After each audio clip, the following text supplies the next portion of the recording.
Welcome to logical Vidya, make your study easy and smart. आज की video में हम भारत के अंतर्राष्ट्रीय हवाई अड्डों के बारे में पढ़ेंगे। यह वीडियो का पार्ट 1 है। मैं वीडियो का पार्ट 2 भी आपके लिए लाऊंगा। मैं आपको इस वीडियो में विधि बताऊंगा जिससे आप आराम से अंतर्राष्ट्रीय हवाई अड्डों को याद रख सकते हो बिना ट्रिक के। तो आप इस वीडियो को एक बार समझ लें तो आपको रटने की ज़रूरत नहीं पड़ेगी। और इसी चैनल में मैंने भारत के राष्ट्रीय हवाई अड्डों के बारे में भी वीडियो बनाया हुआ है। अगर आपको उस वीडियो को देखना है तो मैं इस वीडियो के डिस्क्रिप्शन में उस वीडियो का लिंक दे रहा हूं, जिससे आप आराम से उस वीडियो को देख सकते हैं। और अगर आपको आज का वीडियो अच्छा लगा तो हमारे चैनल से जुड़ जाएं, सब्सक्राइब कर लें उसे। और इसी के साथ लॉजिकल विद्या के फेसबुक, इंस्टाग्राम, ट्विटर और इस वीडियो का पीडीएफ पाने के लिए आप टेलीग्राम चैनल से जुड़ जाएं। तो चलिए शुरू करते हैं आज का वीडियो। पहला अंतर्राष्ट्रीय हवाई अड्डा है वीर सावरकर अंतर्राष्ट्रीय हवाई अड्डा, जो अंडमान निकोबार में अवस्थित है। इसका नाम प्रसिद्ध स्वतंत्रता सेनानी वीर सावरकर के नाम पर रखा गया है। यह अंडमान और निकोबार का केवल एक हवाई अड्डा है। यह एक नागरिक हवाई अड्डा है। सावरकर को 50 साल की कैद के 2 आजीवन कारावास की सज़ा सुनाई गई थी और उन्हें अंडमान और निकोबार द्वीप समूह के सेलुलर जेल में रखा गया था। तो आप आराम से ये समझ सकते हो कि सावरकर, वीर सावरकर के नाम पर ही पोर्ट ब्लेयर के अंतर्राष्ट्रीय हवाई अड्डे का क्यों रखा गया। क्यों ना, सावरकर को 2 आजीवन कारावास की सज़ा सुनाई गई थी। और आजीवन कारावास की सज़ा का साल कितना ना, 50 साल। सोचिए दोस्तों कि एक व्यक्ति को अगर 50 साल की सज़ा हो जाती है तो उसकी पूरी ज़िंदगी जेल में ही गुजर जाएगी। तो आप इसी तरह इसको याद कर सकते हो कि वीर सावरकर का 2 आजीवन कारावास की सज़ा सुनाई गई थी और उनको सेलुलर जेल जो अंडमान निकोबार में में है वहीं पे उनको रखा गया था। तो इसी तरह आप बिना ट्रिक के भारत के इन हवाई अड्डों को इसी तरह याद कर सकते हो। तो चलिए नेक्स्ट हवाई अड्डा के बारे में हम लोग पढ़ते हैं। नेक्स्ट हवाई अड्डा है इंदिरा गांधी अंतर्राष्ट्रीय हवाई अड्डा, जो नई दिल्ली में अवस्थित है। ठीक है,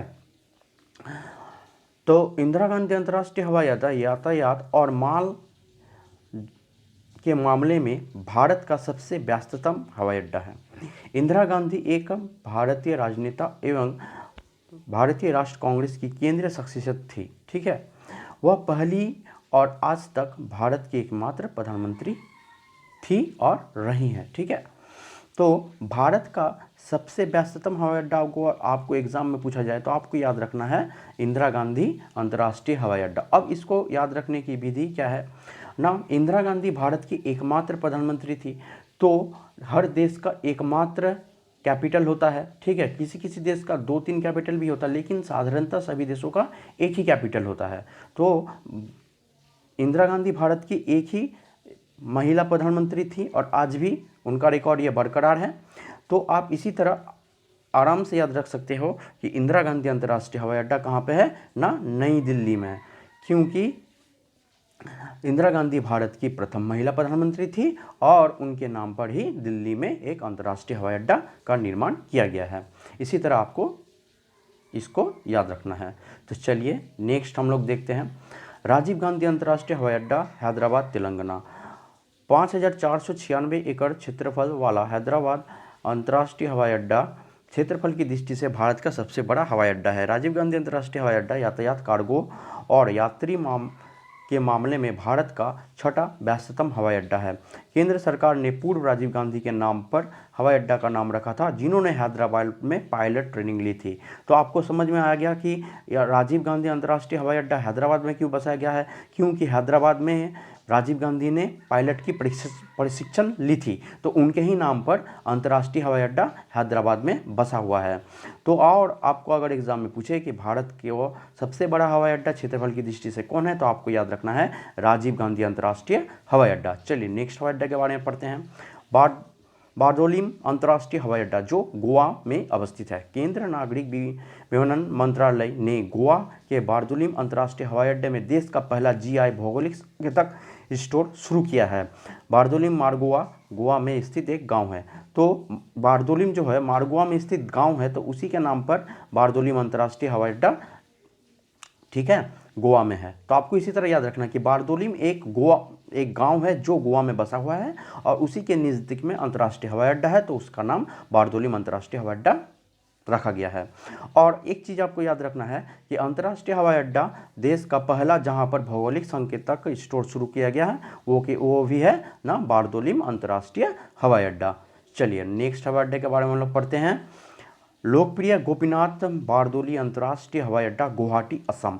लोकप्रिय गोपीनाथ बारदोली अंतर्राष्ट्रीय हवाई अड्डे को पहले जोरहाट हवाई अड्डा के नाम से जाना जाता था। लोकप्रिय गोपीनाथ बारदोली अंतर्राष्ट्रीय हवाई अड्डा उत्तर पूर्वी भारत का पहला अंतर्राष्ट्रीय हवाई अड्डा। तो आपको अगर एग्जाम में पूछे कि उत्तर पूर्वी भारत का पहला अंतर्राष्ट्रीय हवाई अड्डा क्या है, तो आपको याद रखना है लोकप्रिय गोपीनाथ बारदोली अंतर्राष्ट्रीय हवाई अड्डा जो गुवाहाटी में अवस्थित है। गोपीनाथ बारदोली एक राजनेता और भारतीय स्वतंत्र कार्यकर्ता थे जिन्होंने असम के पहले मुख्यमंत्री के रूप में काम किया। तो असम के पहले मुख्यमंत्री कौन थे ना, आपको याद रखना है गोपीनाथ बारदोली। तो उनके ही नाम पर ही अंतर्राष्ट्रीय हवाई अड्डा यहाँ पे गुवाहाटी में बसाया गया। तो आपको समझ में आया कि आपको इसको कैसे याद रखना है। ठीक है, तो चलिए नेक्स्ट हवाई अड्डे के बारे में पढ़ते हैं। शेख आलम अंतर्राष्ट्रीय हवाई अड्डा जो श्रीनगर में अवस्थित है, ये जम्मू कश्मीर में अवस्थित है। एक अंतर्राष्ट्रीय हवाई अड्डा जो श्रीनगर में है, भारतीय राज्य जम्मू कश्मीर की ग्रीष्मकालीन राजधानी एवं है। ठीक है, अब ये शेख उल आलम कौन थे, ठीक है, इनके बारे में हम लोग पढ़ेंगे। तो आलम ब्रजभाषा के प्रमुख मुसलमान कवियों में से एक थे। नंद ऋषि, जिन्हें शेख नूर उद्दीन नूरानी के नाम से भी जाना जाता है, एक कश्मीरी सूफी संत एवं रहस्यवादी कवि और इस्लामी उपदेशक थे। ठीक है, तो आपको याद रखना है कि शेख आलम का जन्म कहाँ पे हुआ था ना, कश्मीर में हुआ था। तो उनके ही नाम पे श्रीनगर पे एक अंतर्राष्ट्रीय हवाई अड्डा बनाया गया है। ठीक है, आपको यही याद रखना है कि शेख उल आलम कश्मीर के एक सूफी संत एवं रहस्यवादी कवि थे। ठीक है, तो उन्हीं के नाम पर अंतर्राष्ट्रीय हवाई अड्डा याद रखना है। अब आप दोस्तों आप ट्रिक से इसको याद कर सकते हो, लेकिन ट्रिक आप भूल भी जाते हो। ठीक है, तो आपको ट्रिक याद नहीं करना है, आपको समझ के याद करना है कि क्यों वहाँ पे उनके नाम पर यह हवाई अड्डा बसाया गया है। ठीक है, तो चलिए हम लोग नेक्स्ट हवाई अड्डे के बारे में देखते हैं। छत्रपति शिवाजी अंतर्राष्ट्रीय हवाई अड्डा जो मुंबई महाराष्ट्र में अवस्थित है। दिल्ली हवाई अड्डे के बाद यह भारत का दूसरा व्यस्ततम हवाई अड्डा है। मराठा साम्राज्य के महान राजा एवं राजनीतिक थे जिन्होंने 1674 में पश्चिम भारत में मराठा साम्राज्य की नींव रखी थी। तो छत्रपति शिवाजी ने 1674 में मराठा साम्राज्य की नींव रखी थी। तो उन्हीं के सम्मान में महाराष्ट्र जो प्रदेश था वो मराठा साम्राज्य वहीं से शुरू हुआ था, तो उसकी राजधानी मुंबई में उन्हीं के सम्मान में अंतर्राष्ट्रीय हवाई अड्डा बसाया गया है। ठीक है, चलिए नेक्स्ट हवाई अड्डे के बारे में हम लोग पढ़ते हैं। सरदार वल्लभ भाई अंतर्राष्ट्रीय हवाई अड्डा अहमदाबाद गुजरात। अहमदाबाद में स्थित सरदार वल्लभ भाई अंतर्राष्ट्रीय हवाई अड्डा भारत का 8वां सबसे व्यस्ततम हवाई अड्डा है। बारदोली सत्याग्रह भारतीय स्वतंत्रता संग्राम के दौरान 1928 में गुजरात में हुआ एक प्रमुख किसान आंदोलन था जिसका नेतृत्व सरदार वल्लभ भाई पटेल ने की थी। इस सत्याग्रह आंदोलन में सफल होने के बाद वहां की महिलाओं ने सरदार वल्लभ भाई को सरदार की उपाधि प्रदान की थी। ठीक है, उन्होंने भारत के पहले उप प्रधानमंत्री के रूप में कार्य किया था। अपने दोस्त के आग्रह पर पटेल ने 1917 में अहमदाबाद के स्वच्छता उपायुक्त के लिए चुनाव लड़ा और वह जीत गए थे।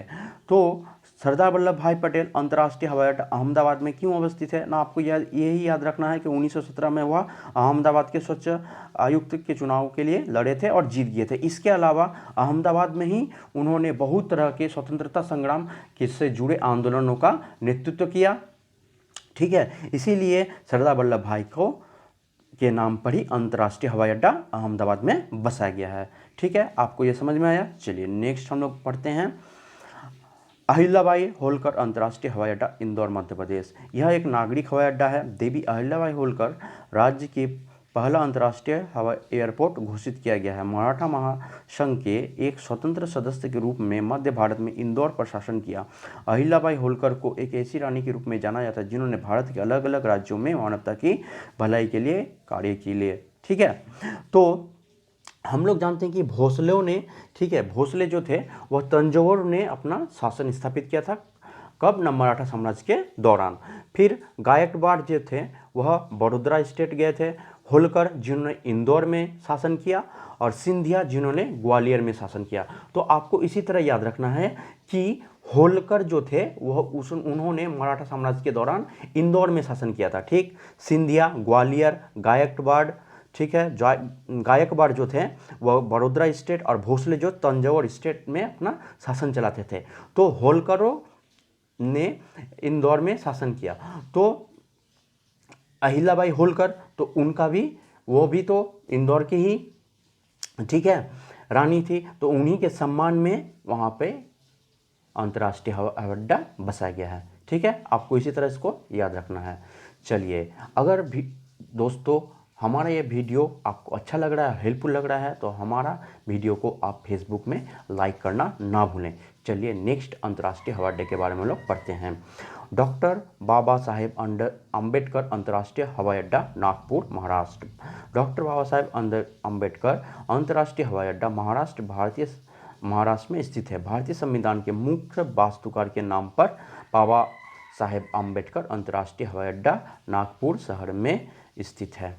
नौयान बौद्ध धर्म 14 अक्टूबर 1956 में शुरू हुआ, जब बी.आर. अम्बेडकर ने इसने अपनाया, और इसके बाद हर साल 14 अक्टूबर को दीक्षा भूमि नागपुर में धम्मचक्र दिवस के रूप में मनाया जाता था, ठीक है। आपको पता है कि बाबा साहेब अम्बेडकर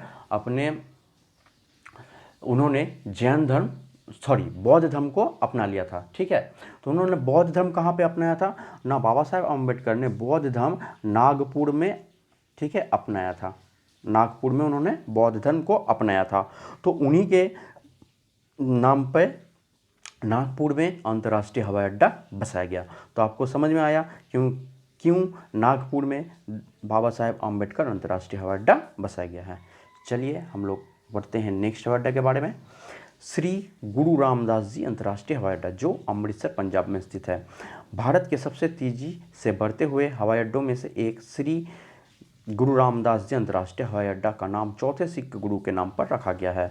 यह हवाई अड्डा अमृतसर शहर में स्थित है, जिसे गुरु रामदास द्वारा स्थापित किया गया था। अब अमृतसर शहर की स्थापना किसने की ना, गुरु रामदास ने की थी, ठीक है। तो जिसने अमृतसर शहर की स्थापना की, तो उन्हीं के सम्मान में अंतर्राष्ट्रीय हवाई अड्डा यहाँ पे बसाया गया है, ठीक है। तो अगर आपको पूछे कि गुरु रामदास जी अंतर्राष्ट्रीय हवाई अड्डा कहाँ पे अवस्थित है, तो आपको बताना है अमृतसर। क्यों ना, गुरु रामदास ने अमृतसर शहर की स्थापना की थी, इसीलिए उन्हीं के सम्मान में अंतर्राष्ट्रीय हवाई अड्डा वहाँ पे बसाया गया है। चलिए नेक्स्ट हवाई अड्डे के बारे में पढ़ते हैं। चौधरी चरण सिंह अंतर्राष्ट्रीय हवाई अड्डा, जो लखनऊ उत्तर प्रदेश में अवस्थित है। उत्तर प्रदेश की राजधानी लखनऊ में स्थित हवाई अड्डे का नाम भारत के 5वें प्रधानमंत्री चौधरी चरण सिंह के नाम पर रखा गया है। यह हवाई अड्डा दूसरा सबसे बड़ा एवं उत्तर एवं मध्य भारत का सबसे व्यस्ततम हवाई अड्डा भी है। यह शहर के औसमी क्षेत्र में अवस्थित है, और इससे पहले 5वें प्रधानमंत्री के नाम पर होने से पहले यह औसमी हवाई अड्डा के नाम से जाना जाता था। तो चौधरी चरण सिंह भारत के 5वें प्रधानमंत्री थे, ठीक है। तो 5वें प्रधानमंत्री के जो थे, तो उन्हीं के नाम पर लखनऊ में, ठीक है, एक हवाई अड्डा बनाया गया है। तो आपको इसको सीधा रट लेना है कि चौधरी चरण सिंह अंतर्राष्ट्रीय हवाई अड्डा कहाँ पे अवस्थित है ना, लखनऊ में, ठीक है। चलिए नेक्स्ट हवाई अड्डे के बारे में पढ़ते हैं। लाल बहादुर शास्त्री अंतर्राष्ट्रीय हवाई अड्डा, जो बनारसी उत्तर प्रदेश में अवस्थित है। बनारस में स्थित लाल बहादुर शास्त्री अंतर्राष्ट्रीय हवाई अड्डा यात्री सुविधा के लिए सभी आवश्यक सुविधा प्रदान करता है, ठीक है। यह हवाई अड्डा लाल बहादुर शास्त्री भारतीय राजनीतिक थे, जिन्होंने भारत के दूसरे प्रधानमंत्री के रूप में कार्य किया। उनका जन्म मुगलसराय में हुआ था, और बनारस और मुगलसराय के बीच की दूरी मात्र 17 किलोमीटर है। तो लाल बहादुर शास्त्री का जन्म कहाँ पे हुआ था ना, मुगलसराय में हुआ था, ठीक है। और मुगलसराय से सबसे नज़दीकी अच्छा शहर क्या है ना, बनारसी है। तो बनारसी में ही उनके नाम पर यह अंतर्राष्ट्रीय हवाई अड्डा बनाया गया है, ठीक है। आपको इसी तरह इसको याद रखना है, ठीक। चलिए नेक्स्ट हम लोग हवाई अड्डे के बारे में पढ़ते हैं। सुभाष चंद्र बोस अंतर्राष्ट्रीय हवाई अड्डा, कोलकाता, पश्चिम बंगाल। नेताजी सुभाष चंद्र बोस अंतर्राष्ट्रीय हवाई अड्डा, जिसे पहले दमदम हवाई अड्डा के नाम से जाना जाता था, को वर्तमान समय में कोलकाता हवाई अड्डा के रूप में भी जाना जाता है। यह हवाई अड्डा देश के पूर्वी हिस्सों यातायात के लिए सबसे बड़ा केंद्र है। तो देश का पूर्वी हिस्से का यातायात का सबसे बड़ा केंद्र क्या है ना, सुभाष चंद्र बोस अंतर्राष्ट्रीय हवाई अड्डा। अब सुभाष चंद्र बोस का जन्म बंगाल उड़ीसा में हुआ था, लेकिन वो बंगाल से वो कोलकाता में उनके फैमिली आ गए थे, ठीक है, उनका परिवार कोलकाता में आ गया था, वो बंगाल से ही, ठीक है, बिलोंग करते थे। तो आपको ये इसी तरह याद रखना है कि नेताजी सुभाष चंद्र बंगाल से बिलोंग करते थे, इसलिए उनके नाम पर कोलकाता में एक अंतर्राष्ट्रीय हवाई अड्डा बनाया गया है, ठीक है। चलिए अब नेक्स्ट हवाई अड्डे के बारे में पढ़ते हैं। बीजू पटनायक अंतर्राष्ट्रीय हवाई अड्डा, भुवनेश्वर, उड़ीसा। बीजू पटनायक अंतर्राष्ट्रीय हवाई अड्डा भारत का 15 सबसे व्यस्त हवाई अड्डा है। इसका नाम प्रसिद्ध राजनेता एवं उड़ीसा राज्य के पूर्व मुख्यमंत्री बीजू पटनायक के नाम पे रखा गया है, ठीक है। अब उड़ीसा के पूर्व मुख्यमंत्री के नाम पर बीजू पटनायक, आपको याद रखना है कि बीजू पटनायक क्या है ना, उड़ीसा के पूर्व मुख्यमंत्री थे, तो उन्हीं के सम्मान में अब भुवनेश्वर में एक अंतर्राष्ट्रीय हवाई अड्डा बनाया गया है, ठीक है। इसी तरह आपको इसको याद रखना है। चलिए, अगर आपको हमारा वीडियो अच्छा लगता है तो हमारे चैनल को सब्सक्राइब करना ना भूलें, बेल आइकन को दबाकर। चलिए नेक्स्ट हवाई अड्डा के बारे में पढ़ते हैं। राजा भोज अंतर्राष्ट्रीय हवाई अड्डा, जो भोपाल मध्य प्रदेश में अवस्थित है। यह एक नागरिक हवाई अड्डा है। यह राजधानी भोपाल को वायु सेवा प्रदान करने के वाला प्राथमिक विमान क्षेत्र है, ठीक है। यह राज्य का दूसरा स्थान पर व्यस्ततम हवाई अड्डा है और सबसे व्यस्त हवाई अड्डा अहिल्याबाई होलकर, तो होलकरों ने कहाँ पे शासन किया था, नाम इंदौर में, तो इंदौर में है। भोपाल विमान क्षेत्र का नाम 10वीं शताब्दी के प्रसिद्ध परमार वंश के राजा भोज के नाम पर रखा गया है। इन्हें राजा भोज के नाम पर राजधानी भोपाल का नाम भी भोजपाल से बिगड़ कर भोपाल हुआ।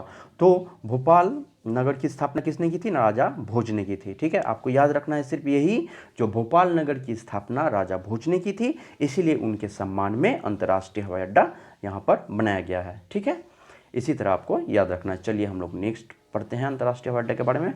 तिरुचिरापल्ली अंतर्राष्ट्रीय हवाई अड्डा, अब यह एक नगर पर अवस्थित है, तो आपको कोई भी टिक नहीं लगेगा, आप इसको आराम से याद रख सकते हो कि तिरुचिरापल्ली हवाई अड्डा तिरुचिरापल्ली में अवस्थित है, जो तमिलनाडु में है, ठीक है।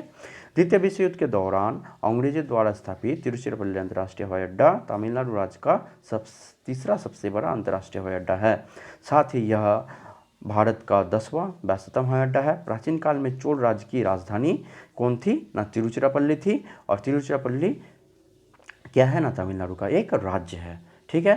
तो यह हवाई अड्डा आपको याद रखने में कोई परेशानी नहीं होगी, ठीक। तो चलिए नेक्स्ट हवाई अड्डे के बारे में पढ़ते हैं। कोयम्बटूर अंतर्राष्ट्रीय हवाई अड्डा, जो कोयम्बटूर तमिलनाडु में अवस्थित है। कोयम्बटूर अंतर्राष्ट्रीय हवाई अड्डा, जिसे पीलामेडु अंतर्राष्ट्रीय हवाई अड्डा के नाम से भी जाना जाता है, तमिलनाडु राज्य का दूसरा सबसे बड़ा, और कोयम्बटूर एक महत्वपूर्ण औद्योगिक शहर है। दक्षिण भारत के मैनचेस्टर के नाम से प्रसिद्ध कोयम्बटूर एक प्रमुख कपड़ा का केंद्र है, ठीक है। दक्षिण भारत का मैनचेस्टर किसे कहता है ना, कोयम्बटूर को। और तमिलनाडु का दूसरा सबसे बड़ा हवाई अड्डा क्या है ना, तमिलनाडु का दूसरा सबसे बड़ा हवाई अड्डा कोयम्बटूर हवाई अड्डा। तीसरा अगर आपको पूछे तो आपको तीसरे के बारे में तो मैंने अभी बताया, ठीक है, तीसरे के बारे में तो मैंने अभी आपको बताया, वो क्या है ना, तिरुचिरापल्ली अंतर्राष्ट्रीय हवाई अड्डा, ठीक है। चलिए हम लोग नेक्स्ट हवाई अड्डे के बारे में पढ़ते हैं। चेन्नई अंतर्राष्ट्रीय हवाई अड्डा, चेन्नई में अवस्थित है, जो तमिलनाडु में अवस्थित है। चेन्नई अंतर्राष्ट्रीय हवाई अड्डा दिल्ली, बेंगलोर और मुंबई के बाद यात्री यातायात के संबंध में भारत का चौथा व्यस्ततम हवाई अड्डा है। दक्षिण भारत के सबसे बड़े सांस्कृतिक, आर्थिक एवं शैक्षिक केंद्रों में से प्रमुख है।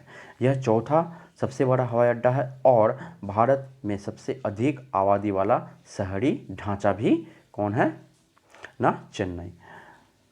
तो चेन्नई अंतर्राष्ट्रीय हवाई अड्डा आपको कहाँ पे मिलेगा ना, चेन्नई में अवस्थित है। दोस्तों, जो हवाई अड्डा उस शहर के नाम पे अवस्थित है उसको आपको याद रखने में कोई परेशानी नहीं होगी, यह मैं आशा करता हूँ। और जो हवाई अड्डा किसी राजा के नाम, किसी रानी के नाम या भारत के प्रसिद्ध क्रांतिकारी के नाम पे रखा गया है, उसका कारण मैं आपको अच्छी तरह यहाँ पे बता दिया हूँ। तो इसी के साथ आज का वीडियो यहीं पे समाप्त होता है। मिलते हैं इस वीडियो के सेकेंड पार्ट के साथ, जो इस वीडियो का पार्ट 2 होगा। और अगर आपको आज का वीडियो अच्छा लगा तो हमारे चैनल को सब्सक्राइब करना ना भूलें, बेल आइकन को दबाकर। इसी के साथ लॉजिकल विद्या के फेसबुक, ट्विटर, इंस्टाग्राम और इस वीडियो का PDF पाने के लिए आप टेलीग्राम चैनल से जुड़ जाएं। और अगर आपको हमारा वीडियो अच्छा लग रहा है तो हमारे चैनल को सब्सक्राइब करना ना भूलें। चलिए मिलते हैं नेक्स्ट वीडियो में। Thank you.